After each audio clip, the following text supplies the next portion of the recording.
सूरजपुर नाटक के कला परिषद के अंदर हम आ चुके हैं। तो यहाँ पे हर साल की भांति इस साल भी बड़े हर्ष और उल्लास के साथ यहाँ पे अध्यक्षता करते हुए वीरेंद्र कुमार जी के अध्यक्षता में यहाँ पे हर साल नाटक होता है। नाटक के कला का आयोजन किया जाता है, जिसमें विभिन्न तरह के विभिन्न रूपों का विभिन्न रंगों का यहाँ पे नाटक प्रदर्शन दिखाया जाता है। यहाँ पे सूरजपुर के अलावा और ग्रामीण लोग मौजूद है। वहाँ पे देख सकते हैं आप लोग, बहुत सारे ग्रामीण लोग मौजूद है, म्यूजिशियन मौजूद है। और यहाँ पे अभी नाटक स्टार्ट होने वाला है। मैं बात करने आया हूँ यहाँ के जो नाटक के कला परिषद के जो हमारे अध्यक्ष जी हैं वीरेंद्र कुमार जी से। सर, स्वागत है आपका। जी धन्यवाद आपका भी। सर, यहाँ पे हर साल की भांति इस साल भी, जैसे मैंने पहले भी देखा था और इस बार भी आया हूँ देखने के लिए, जो मतलब हर साल बड़े हर्षोल्लास के साथ मनाया जाता है। क्या रीज़न है, क्या समर्थन मिलता है लोगों के द्वारा? देखिए, हम लोगों के यहाँ 1967 से इस नाटक का आयोजन प्रत्येक वर्ष किया जा रहा है। हमारे जो पूर्व के कलाकार थे, हम लोगों के जो अभिभावक थे, हम लोगों के गार्जियन थे, उन लोगों के द्वारा इस नाटक का शुभारंभ 1967 में किया गया। उस दिन से परंपरा हम लोगों के यहाँ चली आ रही है कि चाहे कुछ भी हो, हम लोग छठ पर्व के शुभ अवसर पर ज़रूर जो है अपने गांव में, अपने पंचायत में हम लोग घूम घूम के, ये जो है ना चंदा हम लोग करते हैं। ये किसी का जो है पर्सनल जो है ये फंक्शन या कोई समारोह नहीं होता है। हम लोग पूरे गांव में आपसी भाईचारा को कायम करके रखते हुए और एक जो है सो उसको मेंटिलिटी हम लोग जो है सो बना चुके हैं कि नहीं, साल में हम लोगों को कम से कम, और हम लोग एक मेन चीज़ है हम लोगों के यहाँ कि धार्मिक और ऐतिहासिक नाटक ही हम लोगों के यहाँ होता है।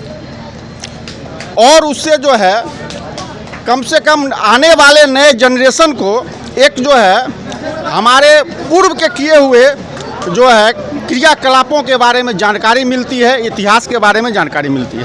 कहीं ना कहीं इनके कहने का मतलब ये था, जो लोग आजकल बहुत जगह पर्व त्योहार के मौके पर लोग यहाँ पे तरह तरह के फंक्शन करते हैं, पर इनका कहना ये है जो नहीं, हम वो फंक्शन ना करके हम ऐसा कुछ करें जो अपने इतिहास को बताए, इतिहास के बारे में अपने जनरेशन को जानकारी दे, जो हमारा जनरेशन आगे बढ़े। सर आज हम आज की बात बताते हैं। आज सा मतलब ये होने वाला है, कौन सा नाटक का ये है? आज असुरवध का मंचन हम लोग कर रहे हैं।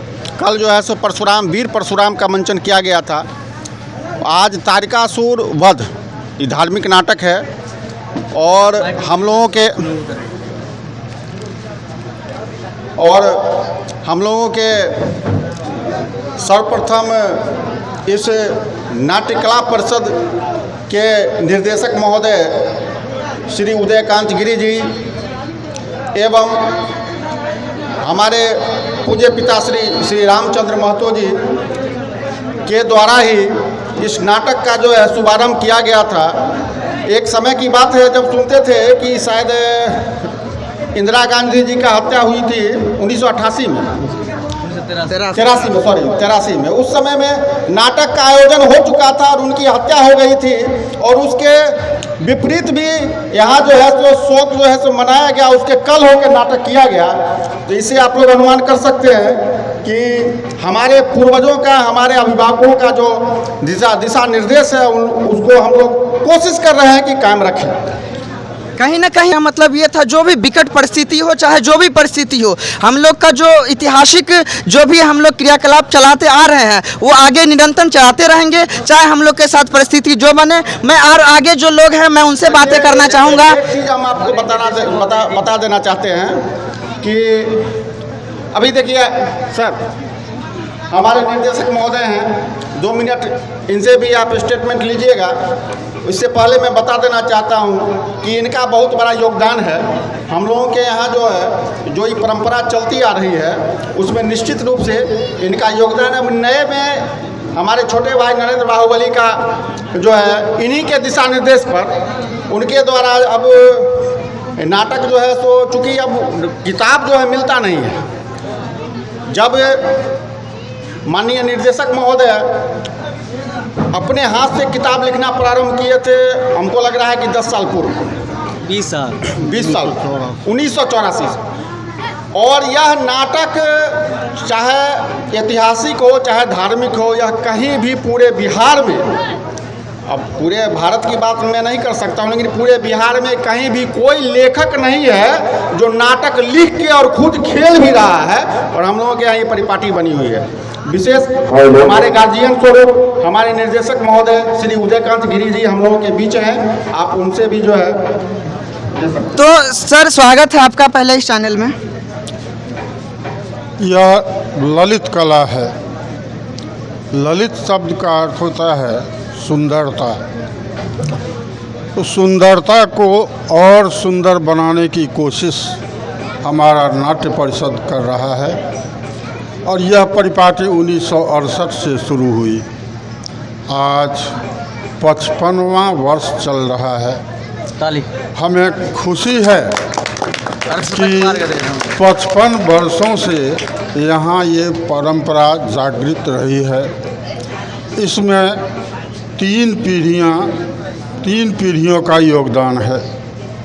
हमारे अग्रज श्री रामचंद्र महतो जी उस समय मुख्य भूमिका में रहे थे और तब से प्रेरित होकर हम सभी इसमें लगे और आज दूसरी और तीसरी पीढ़ी के हमारे युवक और बच्चे इसको और आगे बढ़ाने की कोशिश कर रहे हैं।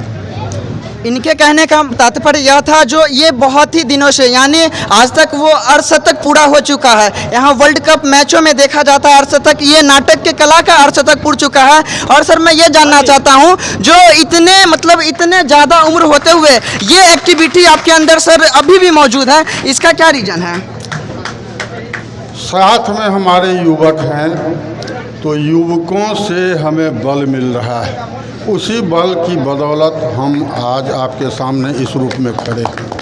जी कहीं ना कहीं यहाँ पे युवकों का साथ मिल रहा है। तो मैं कुछ युवक भी यहाँ पे हैं, उनसे मैं बात करना चाहूँगा।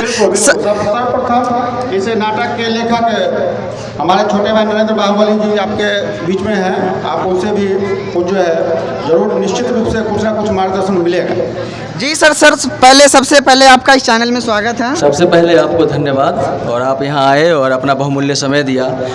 देखिए धन्यवाद मेरा नहीं करिए, क्योंकि जब हमारे सामने हमारे गुरुदेव, जिनको अगर इनके लिए मैं एकलव्य हूँ, हमारे लिए गुरु द्रोणाचार्य के समतुल्य हैं, क्योंकि इनकी ही अंत प्रेरणा और परोक्ष प्रेरणा, जब मैं नाटक लिखता हूं तो पहले इनका संस्मरण करता हूं कि इन्होंने कैसे लिखा होगा और तब मैं नाटक को लिखता हूं। और मैंने जितने भी नाटक लिखे हैं इनके आशीर्वाद से सारे नाटक हिट पे हिट हुए हैं। एक भी नाटक को ऐसा नहीं है कि पब्लिकों ने नकारा हो और बहुत ही मतलब मनोबल से वो लोग देखते हैं और इसका मंचन का आनंद लेते हैं। सर आज जो है आज इतने जनसंख्या में लोग यहाँ पे भीड़ उमड़ी है, सर आपका इसमें क्या रोल होने वाला है? देखिए मैं अक्सर जो है वो चुनौतीपूर्ण भूमिका निभाना चाहता हूं, जो सबके लिए थोड़ा सा कठिन होता है। खासकर देखिए हमारे जो नायक हैं लोग हैं, जैसे हमारे विजय भैया हैं तो वो महानायक की भूमिका में रहते हैं, जैसे हमारे मायाशंकर भैया हैं तो महाखलनायक की भूमिका में रहते हैं। लेकिन मैं ऐसी भूमिका निभाता हूं जो दर्शकों को हंसाए, उनको उनके अंतर मन में गुदगुदी उत्पन्न करे, और ऐसी भूमिका निभाने के पश्चात मुझे असीम आनंद की प्राप्ति भी होती है। तो आज मैं नारद की भूमिका में पुनः हूँ। मैं कल भी था वीर परशुराम में और मैंने कल हंसाया था, बहुत अच्छा इन लोगों को पता है। और आज भी अगर ईश्वर और माँ सरस्वती और हमारे गुरुदेव की कृपा हुई तो आज भी मैं अच्छे तरह से हंसाऊँगा। और इस नाटक को लिखने में काफ़ी मतलब अध्ययन भी करना पड़ता है, क्योंकि अगर हमने कोई भी दोष किया ना तो कल होकर के उंगली उठते हैं और हम पर प्रश्नचिन्ह लगते हैं कि आपने कहाँ से ये लिया, कि ये इस नाटक में ऐसा धर्म में कहाँ हुआ था। तो हम सारे जो स्रोत हैं उनका संकलन भी करते हैं और उसके पश्चात ही नाटक का लेखन करते हैं। तो इनका कहने का मतलब ये था जो लोगों के अंदर मतलब खुशी पैदा करके मेरे दिल को तसल्ली मिलती है, सुकून मिलती है। तो मैं आज आप युवा हैं, आज आप इतने जोश हर्षोल्लास के साथ सब कुछ करते हैं, पर अभी इस दौर में देखा जाए तो युवा इतने एक्टिविटी क्यों नहीं दिखाते हैं? देखिए युवा ने क्या किया, इस मतलब इलेक्ट्रॉनिक युग में अपनी क्षमताओं को कुंद करके इलेक्ट्रॉनिक मीडिया की तरफ अपनी जो निर्भरता है वो अतिशय बढ़ा ली है, जिसके कारण जो युवाओं की अपनी मौलिक जो योग्यता है, कलात्मकता है, वो समाप्त होती जा रही है, और जिनमें है भी वो उसे निखारने का या इस पर ध्यान नहीं देना चाहते हैं। तो मैं युवाओं से कहूँगा, आप सब में कोई ना कोई एक कला छिपी हुई है, क्योंकि आप भी उसी महादेव की संतान हैं, तो आप में भी एक कला छिपी हुई है, बस अपनी उस कला को पहचानने की आवश्यकता है। तो इनके कहने का मतलब ये था, जो आप लोग अपने अंदर जो कला छिपी हुई है, जिन्हें निखारने में लोगों को बहुत डर महसूस होता है, बहुत ये ऐसा लगता है जो लोग क्या कहेंगे, नहीं वो कभी ना सोचे आप, और ये हमेशा दिल में ख्याल रखे, जो भी हो, मेरे अंदर जो भी छिपी हुई है, मैं उसको निखार कर दुनिया को बताऊं, मैं भी कुछ हूं। तो इसी की एक बात मैं आपको बताना चाहूँगा अभी, कि इस जनरेशन में हम लोग पर्सनल, मैं भी कह रहा था कि अब ये नाटक संभव नहीं है, इसे है वैसे है, लेकिन हमारे ग्रामीण, हमारे बड़े भाई विजय जी और माया शंकर जी अभी भी, चूँकि हमसे 10 साल उम्र में बड़े हैं, उसके बावजूद भी उन लोगों का जो जोश हम देखे, और ख़ासकर हमारे विजय भैया और माया शंकर जी का जो है प्रेशर हम पर आया है कि नहीं ये जो है सो चल रहा है, तो निश्चित रूप से माया शंकर जी का, विजय जी का जो है योगदान जो है, चूँकि हम लोग तो समझिए कि कुछ देर के लिए प्रश्न हमसे पूछिएगा तो काम धंधा सारा चीज़ जो है लेके हम बोले कि छोड़ दीजिए, ऐसे है, बहुत परेशानी होती है, लेकिन उन लोगों का जो है जितना प्रेशर और जितना सहयोग मिलता है, इस उम्र में देखिए कि कल भी नाटक खेले, आज भी नाटक मेकअप करके तैयार हैं, तो निश्चित रूप से हम कल रोल में थे, आज नहीं है, चूँकि हम जो है उनके नज़दीक, हम जो है, जो हमको लगा कि नहीं हम जो है 2 दिन नहीं कर पाएंगे, इसलिए जो है अभी जो मेरे बड़े भाई ने कहा कि उम्र इतनी है, उम्र एक संख्या मात्र है, उम्र को जिसने दिमाग पे लिया वो जल्दी बूढ़ा होता है, उम्र एक संख्या है, उम्र को कभी दिमाग पे नहीं लेना चाहिए। अच्छा चलिए, अच्छा मेरा आखिरी क्वेश्चन ये, जो यहाँ पे आज जो है तारिका सुर वध का जो यहाँ पे आप लोग दिखाने वाले हैं आज, मतलब उसमें सर आप उसमें बताना ये चाहेंगे, जो लोग उसमें कौन कौन से रोल अदा होंगे और वहाँ पे क्या क्या होगी, संक्षिप्त में आप बताएं। तारकासुर बहुत बड़ा राक्षस था, ब्रह्मा जी से वरदान प्राप्त करने के बाद और उन्मत्त हो गया, तो उसके वध के लिए एक ही रास्ता था कि भगवान शिव से जो पुत्र उत्पन्न होगा वही उसका वध कर सकेगा। भगवान शिव उस समय विरक्त थे, सती योग अग्नि में जल चुकी थी, तो सभी देवताओं ने उन्हें प्रेरित किया। सती का जन्म पार्वती के रूप में हो चुका था, पार्वती से उनका विवाह कराया गया और उनसे जो पुत्र हुआ भगवान स्कंद, उन्हीं की अगुवाई में तारकासुर से युद्ध हुआ और अंत में तारकासुर का वध हुआ। यही इस नाटक का मुख्य कथानक है, जिसे रंगमंच पर दिखाने की कोशिश की जाएगी।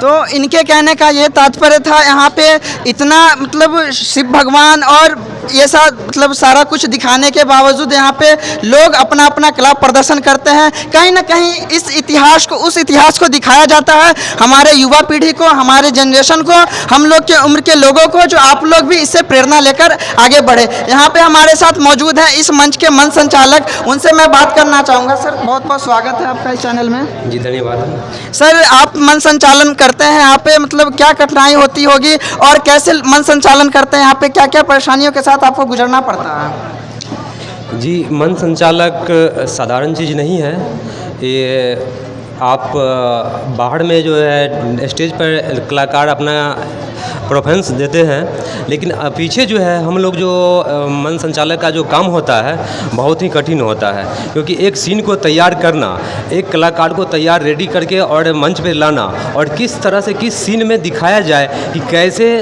उस सीन को मतलब हिट किया जाए, इसके लिए हम काम करते हैं। इनका ये कहना था, सही है ये, क्योंकि देखिए बनाना लिखना बहुत कठिन है। डायरेक्टर प्रोड्यूसर का ज़्यादा रोल नहीं अदा होता है, सबसे ज़्यादा रोल अदा अगर किसी का होता है तो वो राइटर का होता है, संचालक का होता है। तो मैं आगे भी दिखाऊंगा आप लोग को। तो इसी के साथ जय हिंद। तो अभी हम यहाँ पे मौजूद हो रखे हैं जो यहाँ पे शिव जो महादेव भगवान होते हैं उनका रोल अदा करने के लिए महानायक जो भगवान शिव का रोल अदा करने के लिए यहाँ पे मौजूद है। तो सर क्या फील हो रहा है? ऐसा फील हो रहा है जैसे महादेव बन के लग रहा है कि मैं कुछ देर के लिए साक्षात महादेव के रूप में हूँ। कल भी नाटक था, कल परशुराम था, वीर परशुराम, जिसमें हमने परशुराम का किरदार किया था। और इस नाटक में जब से हम लोगों ने होश संभाला है तब से नायक का रोल हम करते हैं और मैं शंकर जी खलनायक का रोल करते हैं। तो कहीं न कहीं इनका कहना था जो जब हम इस रोल को अदा करते हैं, भगवान महादेव का रोल अदा करते हैं, तो कुछ क्षणों के लिए लगता है साक्षात भगवान हमारे सामने प्रकट हैं, ये लगता है इनको। और ये कब से चलता आ रहा है आपका?